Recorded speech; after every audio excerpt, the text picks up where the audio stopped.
Ford Focus 2012 through 2018. If you're new to the channel, welcome. I was a Ford transmission tech for 11 years. Now I make videos to help you guys out with your issues. On the Ford Focus 2012 through 2018, on the rear brake hose, they swell here and develop little splits right here in this covering. Now, once again, this is just a covering. I kind of grabbed onto it with my finger and pulled it apart, and then I was able to slide it back. And if you look here, there's some rust, just a little bit of surface rust. I sanded it lightly with some sandpaper and cleaned it up. And then I put silicone dielectric grease on it.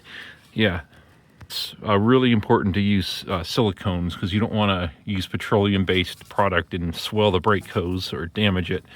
Then I put this back on here. Now, I've owned 7 or 8 Ford Focuses. I'm on the edge of the Rust Belt. I'm not deep into it. I'm in Virginia.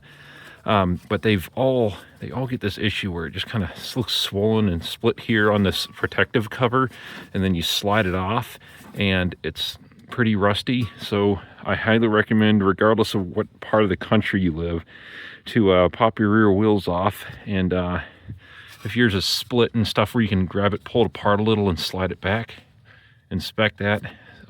Lightly sand the metal part. Don't get sandpaper on the rubber there. Again, just, you know, oh, you guys have common sense.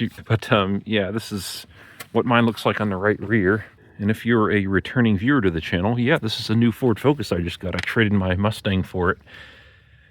Yeah, so this one did the same thing. I pulled it apart a little here, and that gave me the movement. And it's really not too bad. It just rubbed off any surface rust and put dielectric grease on it. And then I was able to, oh my goodness, get that back on there like that with 2 hands. Now, would I recommend painting that? Sure, after you sand it off, but get some masking tape and cover up the rubber portion really well of the hose, because paint is petroleum based, usually. All right, so yeah, just a little public service announcement there. I would say in the next 10 years, who knows, maybe this will become a serious issue and people will lose their brakes going down the road, especially if you live up in the Rust Belt. Something to check, something very important to check. All right, guys, hope this video helps. Have a good day. Okay, bye.